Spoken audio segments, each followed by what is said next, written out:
रामामी तव दास दास म्हणता, माते कशाचे भय.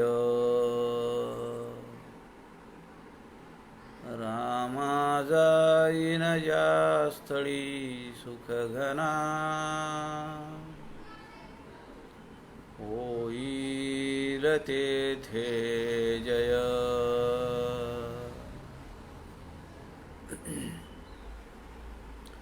रामाया भुवनत्रयी तुझविणा, नाही दुजा तारक. रामा तू सकलार्थ पूर्ण करिशी,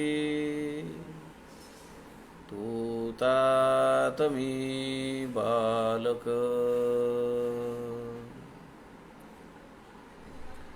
शुका सारिखे पूर्ण वैराग्य ज्याचे, वसिष्ठापरी ज्ञान योगेश्वराचे.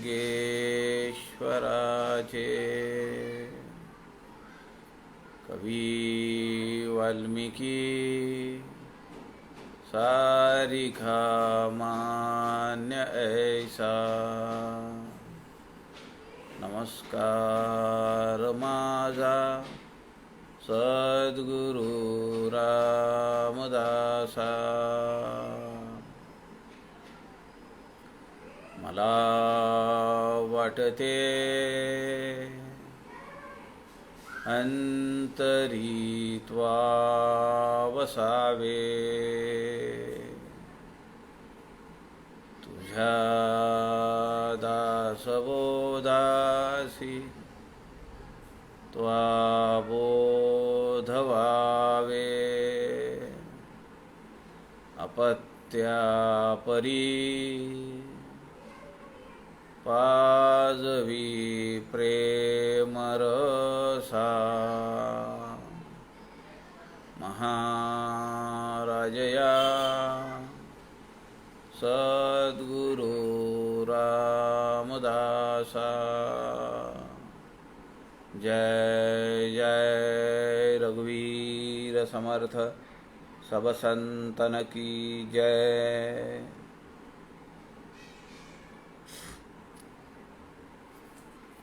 सज्जन हो, नमस्कार. सद्गुरू रामदास स्वामींच्या वाङ्मयाचा प्रचार प्रसार व्हावा या हेतूने आदरणीय प्रवीणजी शास्त्री दिवाकर यांनी संत समागम फेसबुक लाईव्ह पेज आपल्याला उपलब्ध करून दिलं आहे. आणि या पेजच्या माध्यमातून आपण सध्या समर्थ रामदास स्वामींचा जुना दासबोध अर्थात 21 समासी पाहतो आहोत. या 21 समासी दासबोधातील 15वा समास, या 15व्या समासातील 64व्या ओवीपर्यंत आपण काल विचार केला होता. या पुढील ओव्यांमध्ये समर्थ रामदास स्वामी आपल्याला काय सांगतात त्याचा विचार आपण आज पाहूया. श्रीराम समर्थ. श्रीराम. जे बोलासी आकळेना, बोलिल्या विन सहसा कळेना, कळल्यासी ही आकळेना, स्वरूप जे श्रीराम. लटिकेची शब्दी बोलावे, लटिकेची माये सनिवरावे, मग माये सारिखे स्वभावे, बोलणे ही गेले श्रीराम. लटिक्याने लटिके मारिले, ते खऱ्याने काय देखिले, लटिके म्हणजे नाथिले, जे झालेची नाही श्रीराम. जैसे शराने शरासी खंडिले, का वायूने अभूट पिटूनी नेले. वायू निवारलिया झाले, निवांत आकाश श्रीराम. विचारिता निवांतची होते, परी आहाच पाहता नेत्राते. विस्कळी तसे दिसले परिते, संचलेची आहे श्रीराम. तैसे सिद्ध स्वरूप असता, चर्मचक्षी पाहो जाता. तेन दिसे पाहता, मायाची दिसे श्रीराम. हा 15वा समास श्री रघुनाथ चरित्र या नावाने समर्थांनी सांगितला. शेवटच्या या ओव्या ज्या आहेत, या काही समर्थ रामदास स्वामींच्या सद्गुरू असलेल्या दाशरथी रामाबद्दलचं वर्णन नाहीये. हे सगळं वर्णन आहे आत्मारामाबद्दलचं.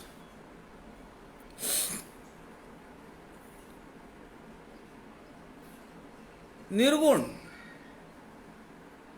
निर्द्वंद, निष्क्रिय, अक्रिय, निरंजन, निराकार, निर्लेप, अक्लेद्य, अचिंत्य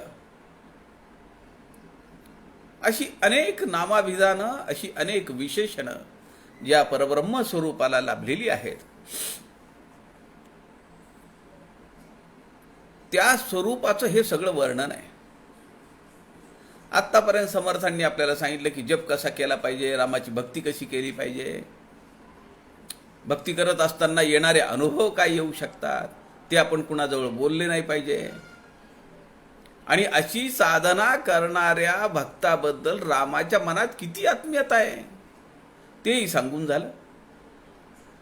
आता समासाच्या शेवटी समर्थ त्या परब्रह्म स्वरूपाला आपल्याला आकळता येईल का, आपल्याला त्याच्याबद्दलचं काही जाणून घेता येईल का,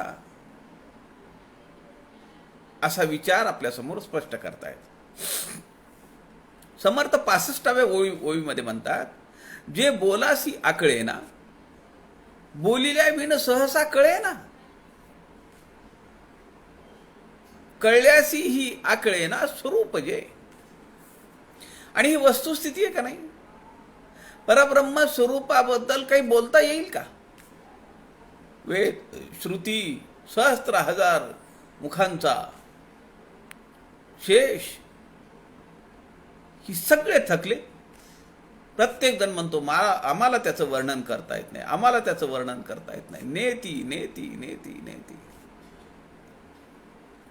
जे बोलासी आकळेना, बोलिल्या विण सहसा कळेना. पण त्याचं स्वरूप समजण्यासाठी, त्याची उकल थोडी अंतःकरणात होण्यासाठी, त्याची थोडी उपमा मिळण्यासाठी बोलावं लागतं. कळल्यासी ही आकळेना स्वरूप जे. आणि ज्याला हे स्वरूप समजलंय तो म्हणत नाही की मला हे समजलंय, मी परब्रह्म स्वरूपाला पाहिले आहे, असं जो म्हणतो. संत असं म्हणतात की असं जो म्हणतो त्यांनी त्याला पाहिलंच नाही. कारण जो ज्यांनी पाहिलेलं आहे तो त्याच्याबद्दल बोलतच नाही काही. मला स्वरूपाचं ज्ञान झालंय असं जो म्हणतो त्याला स्वरूपाचं ज्ञान झालेलं नाहीये. आपल्याला मी बऱ्याच वेळा आपल्याला उदाहरण देतो, जे योग करणारे मंडळी आहेत, शवासनात गेल्यानंतर त्या शिबिरामध्ये ते योग शिक्षक सांगतात, पडून राहा, शरीराची कुठली हालचाल करू नका, डोळे मिटून ठेवा, मनात कसलेही विचार आणू नका, आलेल्या विचारांवर पुन्हा पुन्हा विचार करू नका. आणि ती निर्विकल्प अवस्था, निर्वृत्ती अवस्था काही क्षणांसाठी आपल्याला लाभते. आपल्याला त्या काळात असं वाटतं की आपण अत्यंत हलके झालो आहोत. कदाचित आता हा देह माझ्याच्याने हलणार नाही. आणि असं बऱ्याच वेळा जेव्हा वाटतं तेव्हा माणूस आपला हात बोट पाय हलवून पाहतं. खरंय का? मी गेलो तर नाही ना, मी देहातच आहे. हां, ठीक आहे. पण त्याला जी ही भीती वाटण्यापूर्वीची जी काही क्षणिक अवस्था आहे, ती अवस्था त्या स्वस्वरूपाशी तदाकारता झालेली आहे. अहो, शेवटी ओढा कसा असतो? घरी जाण्याचा असतो. मुलं जत्रेमध्ये जातात, रहाट पाळणे पाहतात, वेगवेगळी दुकानं पाहतात, जादूचे प्रयोग पाहतात, खातात पितात, सगळी मजा करतात. तास, 1.5 तास, 2 तास, 3 तास. पण नंतर मुलांना एक वेळ अशी वाटते की चला आता खूप उशीर झालाय, घरी जाऊया. रवींद्रनाथ टागोरांनी एक कहाणी सांगितलेली आहे. मुलं समुद्राच्या काठावर जातात, घर करतात वाळूचं, तिथं खूप वेळ खेळतात. कुणी म्हणतो ही माझी गाडी आली आहे, कुणी म्हणतो ट्रक आला आहे, कुणी म्हणतो मी असं केलंय तसं केलंय. सगळा खेळ खेळत असतात. संध्याकाळ होते, अंधार पडायला लागतो. तेव्हा ती पोरं म्हणतात आता बास झाला खेळ, चला घरी. आणि ज्या खेळामध्ये ती मुलं रमलेली असतात, ते सगळं घर, ते सगळे रस्ते, ती गाडी घोडे सगळ्यावर ते तुडवतात, पायाने तुडवतात, सगळा खेळ मोडून टाकतात आणि घरी निघतात. सज्जनो, असं आपल्याला करता आलं पाहिजे. खेळायचंय, देहभान विसरून करायचंय सगळं. पण जेव्हा वेळ येईल तेव्हा हे सगळं इथं सोडता आलं पाहिजे आणि याच्यापासून डिटॅच होता आलं पाहिजे. सगळे पाश तोडता आले पाहिजेत.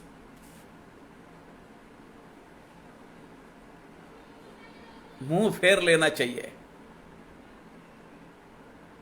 सगळ्या दृश्य विश्वाला मी बाजूला टाकून दिलं पाहिजे, मी पाठमोर टाकून दिलं पाहिजे आणि मी माझ्या घराचा रस्ता धरला पाहिजे. ते माझं खरं घर आहे की जिथून मी आलो, समुद्राच्या काठावर रमलो, जत्रेमध्ये रमलो, नुमाईशमध्ये रमलो, वेगवेगळ्या खेळांमध्ये रमलो, नातेवाईकांमध्ये रमलो, प्रपंच व्यवसायात रमलो. पण आता मला माझ्या मूळ घराकडे जायचंय आणि आनंदी होऊन जायचंय. आता काय करू? दुसरा इलाजच नाहीये. भीती वाटायचं काही कारण नाही. मनात शंका काही नको, प्रश्न नको, आशंका नको. आनंदाने जायला पाहिजे. हे खरं जीवनाचं गमक आहे. आणि हे ज्याला जमलं त्याला रामाची खरी साधना समजली असं समर्थ सांगतायत, मी नाही. समर्थ म्हणतायत मी हे सगळं अनुभवलंय. या समासाच्या शेवटी समर्थ म्हणतायत असं कुणीतरी या ना पुढे. मी हे अनुभवलंय, मी हे केलं, मग तुम्हाला का नाही जमत आहे? तुम्ही माझेच आहेत ना, मग तुम्हाला का नाही जमत हे सगळं करायला? अर्थता आहे समर्थांच्या अंतःकरणात आपल्याबद्दल. पोट तिडकीनं समर्थ आपल्याला शेवटी सांगतात. या समासाच्या शेवटी या ना, मी केलंय, मी अनुभवलंय, तुम्ही करा, तुम्ही प्रचिती घ्या. त्या परब्रह्म स्वरूपाची ओळख बोलण्याने होत नाही, बोलल्याशिवाय समजत नाही. आणि समजलं तरी मला समजले असं म्हणायची प्राज्ञा नाही. काय मजा आहे ना, गंमतच आहे मोठी. आपल्या सामान्य माणसाला ह्या पटणारच नाही. त्याच्या स्वरूपाचं ज्ञान, त्याच्या स्वरूपाचं वर्णन शब्दांमध्ये करता येत नाही.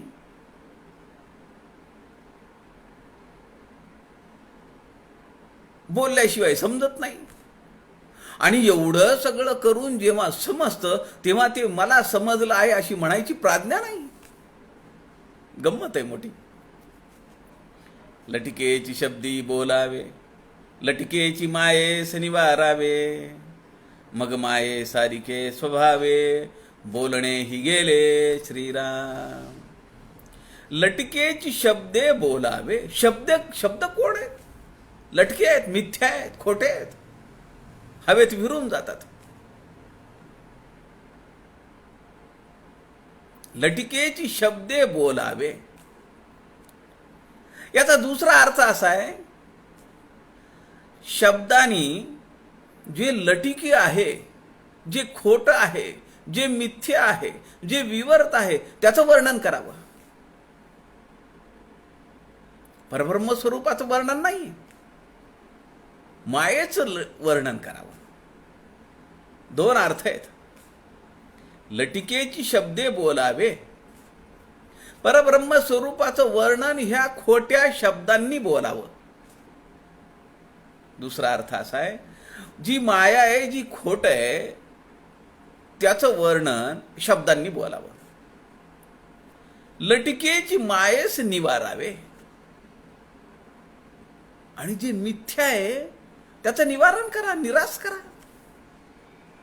हे सब झूठ आहे असं अंतःकरणात जाणून घ्यायचं, बोलायचं नाही तोंडाने. लोक म्हणतील वेडा झाला माणूस, प्रपंच करतो, खाणंपिणं करतो आणि म्हणतो की हे सगळं नाशिवंत आहे, ह्याच्यात काय पडलंय, त्याच्यात काय पडलंय. पुढे समर्थ म्हणतात, मग माये सारिखे स्वभावे. माया कशी आहे आपल्याला माहिती आहे सगळ्यांना, आपल्या सगळ्यांना मुखपाठ वाक्य. माया कशी आहे? खोटी आहे, मिथ्या आहे. अजून वरचा शब्द विद्वत्ता सांगणारा. समर्थ म्हणतात, मग माये सारिखे स्वभावे. मग आमचा स्वभाव तसा झाला पाहिजे. म्हणजे आम्ही खोटं बोललं पाहिजे का लोकांना? आम्ही फसवलं पाहिजे का लोकांना? असं नाही. आम्ही जे जगू देह भावनेने, ते सगळं फसवं आहे असं हे अंतःकरणात बांधलं पाहिजे. आता इथं बोलण्याची गरज नाही, जगलं तर पाहिजे, आनंद तर घेतला पाहिजे. मुलं आहेत, सुना आहेत, जावई आहेत, नातवंड आहेत, पतवंड आहेत, आजूबाजूची मंडळी आहेत, शेजारी आहेत, सगळ्यांशी कसं राहिलं पाहिजे हे सगळं करता आलं पाहिजे.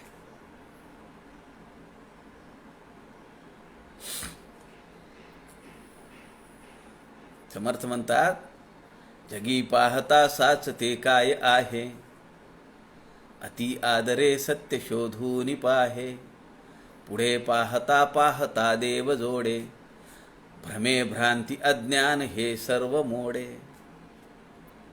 मनातले भ्रम, भ्रांती, अज्ञान, प्रश्न सगळं संपून जाईल. जगी पाहता साचते काय. काय खरंय? घर खरंय, पैसे खरे आहेत, जमीन खरी आहे, नाती खरी आहेत, माणसं खरी आहेत. काय खरंय? अति आदरे सत्य शोधून पाहे. कशी भावना असली पाहिजे सत्यापर्यंत जाण्यासाठी? परम धीमही, सत्यम परम धीमही. आदराची भावना असली पाहिजे, निष्ठा असली पाहिजे, आस्था असली पाहिजे. पुढे पाहता पाहता देव जोडे. तू या मार्गाने जर जात राहशील तर टप्प्या टप्प्या टप्प्याने पुढे जात असताना तुला तो मुख्य देव सापडे. आणि तो सापडला की सगळं संपलं. भ्रम, भ्रांती, अज्ञान, अंधकार, देहबुद्धी सगळं संपलं. लटिक्याने लटिके मारिले, ते खऱ्याने काय देखिले. लटिके म्हणजे नाथिले, जे झालेची नाही श्रीराम. लटिक्याने लटिके मारिले, ते खऱ्याने काय देखिले. दोन खोटी माणसं आहेत. आता ही दोघं जण खोटं बोलणारी आहेत हे ज्याला माहिती आहे तो यांच्या नादी लागत नाही. आपल्या जीवनात असे कित्येक प्रसंग आहेत आपल्याला माहिती आहे हा माणूस डॅम्बिस आहे, तोही माणूस डॅम्बिस आहे, कशाला नादी लागा ह्यांच्या. किंवा ते जर एकत्र बसलेले असतील तर आपण तिथं बसायचं टाळतो, कारण आपल्याला माहिती आहे काही time, just passing the time. काय करायचं यांच्यासोबत बसून. समर्थ इथं म्हणतात, लटिक्याने लटिके मारिले. ते खऱ्याने काय देखील, ज्याला हे माहिती आहे हे सब झूठ आहे, तो त्या फंदात पडतच नाही. लटिके म्हणजे नाथिले, जे झालेची नाही. ही अवस्था कधी होईल साधकाची? जेव्हा त्याला आत्मज्ञान प्राप्त होईल तेव्हा त्याच्या लक्षात येईल की अरे मी जी काही साधना केली आहे ती सुद्धा मिथ्या आहे. मी जी काही उपासना केली ती सुद्धा मिथ्या आहे. उपासना मिथ्या, मी मिथ्या, आणि ज्याची केली समोर प्रतिमा ठेवून तेही मिथ्या. इथं त्रिपुटी संपली. जैसे शराने शरासी खंडिले, का वायूनी अभूट पिटून नेले. वायू निवारलिया झाले, निवांत आकाश श्रीराम. ते रामायण महाभारताच्या सिरियल जेव्हा चालू होत्या तेव्हा ते युद्ध चालू झालं की एकाने बाण मारला, रावणाने बाण मारला का रामाचा बाण जायचा, आणि ते दोन्ही बाण आकाशामध्ये एकमेकांना मिळायचे असे समोरासमोर, आणि दोन्ही गुप्त व्हायचे. हे आपण पाहिलेलं आहे. समर्थ इथं उदाहरण देतात, जैसे शराने शरासी खंडिले. एक बाण दुसऱ्या बाणाचं खंडन करतो. किंवा आकाशामध्ये आभाळ भरून आलेलं आहे, अंधार पडलाय सगळीकडे. आता असं वाटतं काय धोधो धोधो पाऊस पडेल. आमच्याकडे 3 दिवस झाला असं वातावरण आहे, 3-4 दिवसापासून एक थेंब नाही पाण्याचा. असं वाटतं का आता किती गरजतं, किती पडेल पाऊस. थोड्या वेळात वारा येतो आणि आकाश स्वच्छ होतं. आत्तापर्यंत जे भरलेलं होतं ते आभाळ आहे, आणि जेव्हा ते निवांत होतं, स्वच्छ होतं, तेव्हा ते आकाश आहे. आभाळ भरलेलं असतं, अनेक विकारांनी भरलेलं असतं, अनेक आकृत्यांनी भरलेलं असतं. काळे ढग दिसतात, वेगवेगळे आकार दिसतात, भय निर्माण करतात. मध्येच विद्युल्लता येते, वीज चमकते, गडगडाट होतो, भय निर्माण होतो. म्हणून आकाश हे परब्रह्माला अत्यंत जवळ जरी असलं तरी ते विकारी आहे. म्हणून त्याला आकाशाची उपमा नाही देता येत, परब्रह्माची उपमा नाही देता येत आकाशाला.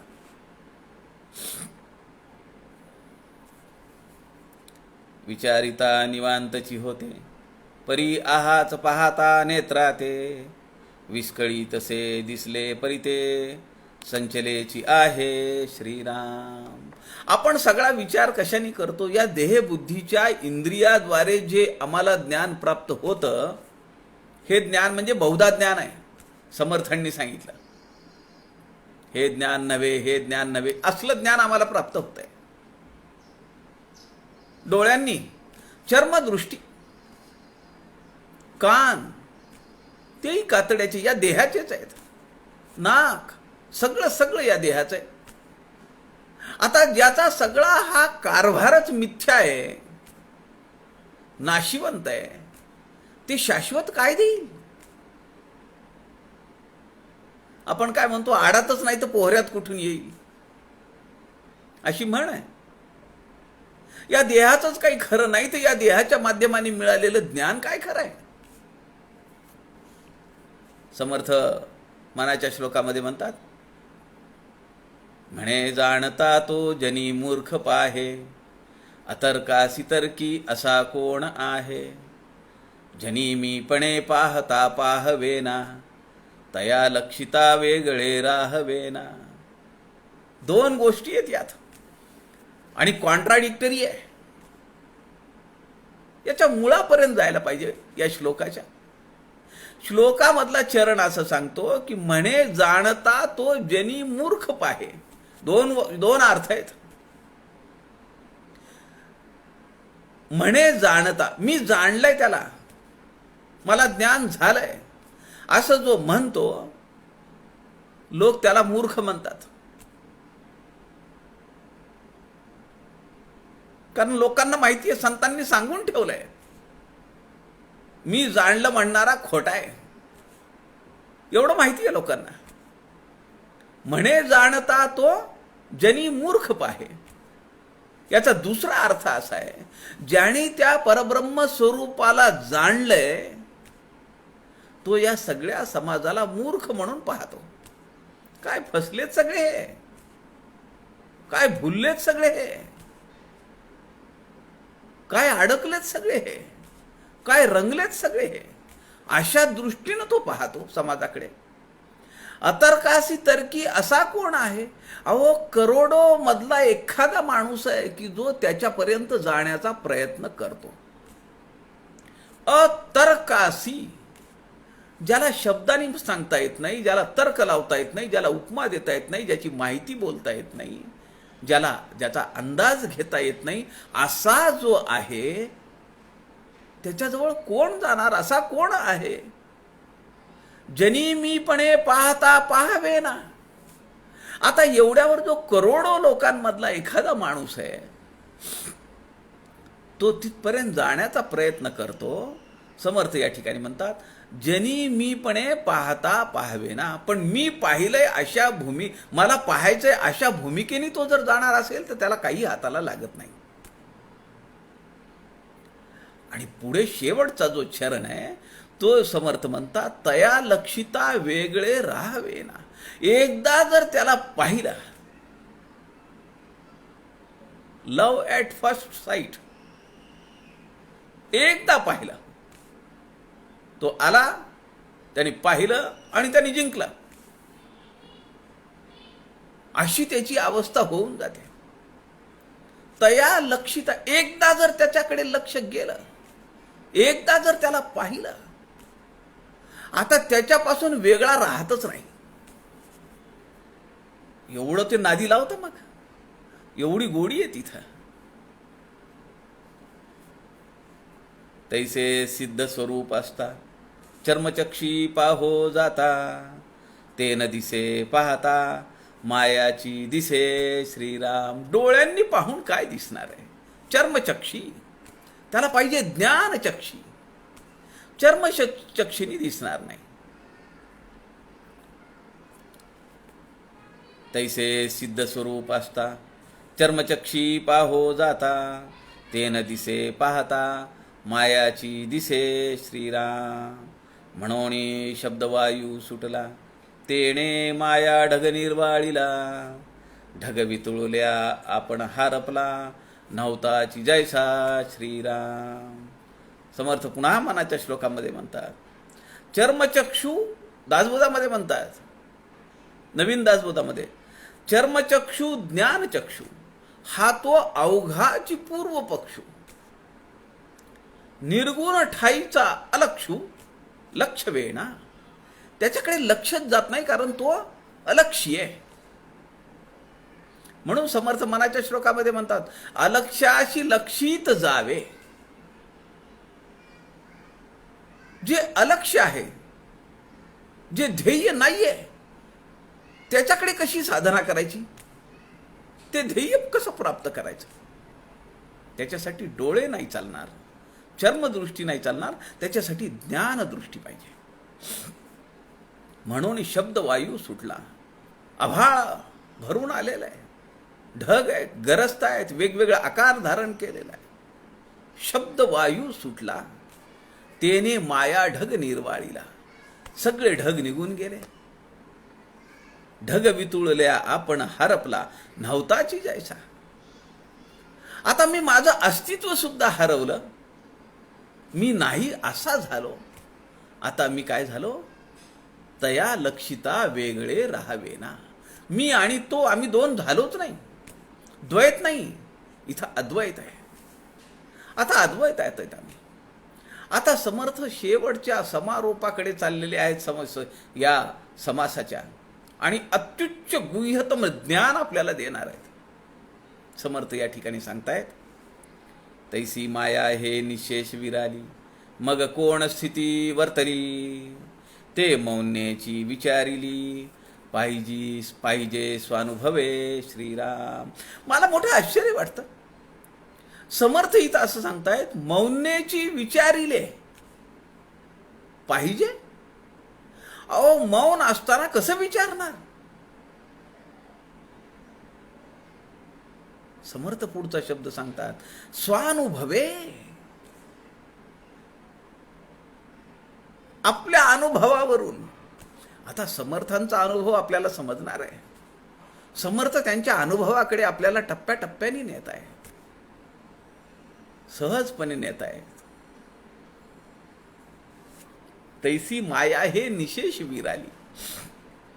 जशी आकाशामध्ये ढग वितळून जातात, ढग निघून जातात आणि स्वच्छ आकाश होत आहे.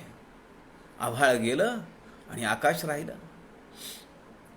तैसी माया हे निशेष विराली, मग कोण स्थिती वर्तली. आता ती स्थिती कोण वर्णन कर? आकाशात काही नाहीच आहे ना. ढग नाहीयेत, वीज चमकत नाहीये, गडगडाट होत नाहीये. ते मौन्याची विचारिली, पाहिजे स्वानुभवे.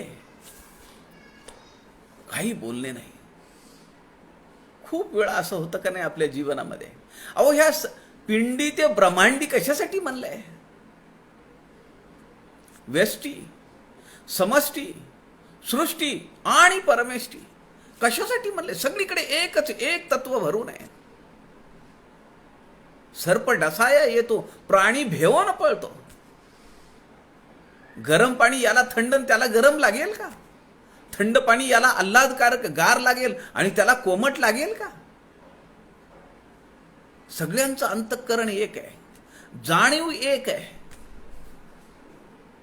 परब्रह्मापासून, ब्रह्मांडापासून ते पिंडापर्यंत. समर्थ मनाच्या श्लोकामध्ये म्हणतात, न भीवावरे जो अणुरेणु काही, रिता ठाव या राघवे वीण नाही. तया पाहता पाहता तेची झाले, तेथे लक्ष आलक्ष सर्वे बुडाले. पाहणारा, ज्याला पाहायचंय तो, आणि पाहण्याची क्रिया, सगळं संपला. तेथे लक्ष आलक्ष सर्वे बुडाले. कारण सगळीकडे तोच तो भरून आहे. कुत्र्यामध्ये तोच दिसतो, चांडाळात तोच दिसतो, ब्राह्मणामध्ये तोच दिसतो, हत्तीमध्ये तोच दिसतो, घोड्यामध्ये तोच दिसतो, झाडांमध्ये तोच दिसतो. सर्वत्र समदर्शिनः, अशी ती स्थिती आहे.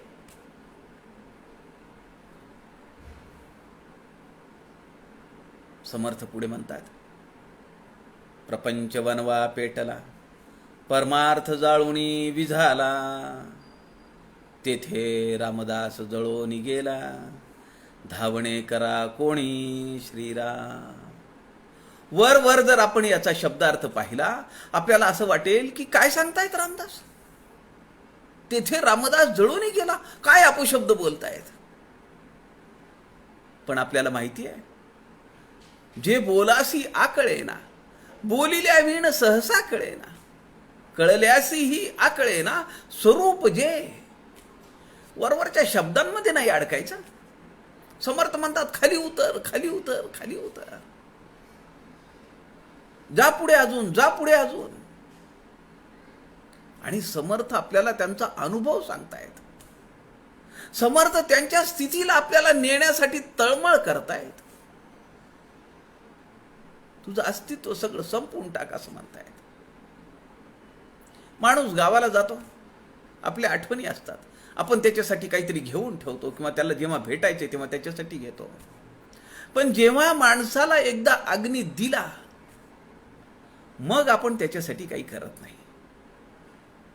काय करायचं असतं ते 10वा 11वा 12वा केला, संपलं. पुन्हा काय करतो? पुन्हा राहत फक्त कर्मकांड, फक्त भ्रम. 350 वर्षापूर्वी समर्थांनी भ्रमाबद्दल जे सांगितलंय, अत्यंत विलक्षण आहे. आज सुद्धा ते तत्व, ते सत्य आम्हाला पचत नाहीये, नाही पचणार 350 वर्षानंतर सुद्धा. पण त्या काळामध्ये किती सहज बोलून गेले समर्थ. एकदा नव्हे, दोनदा नव्हे, तीनदा नव्हे, चारदा, पाचदा बोलून गेले.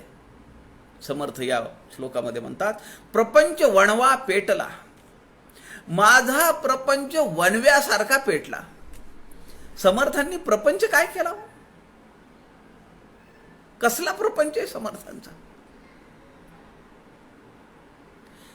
प्रपंच वणवा पेटला, परमार्थ जाळूनी विझाला. परमार्थाच्या ज्ञानाग्नीनी माझा प्रपंच सगळा पेटला. काही राहिलं नाही, प्रपंच करण्यासारखं काही राहिलं नाही. अवतारी व्यक्तिमत्व हे.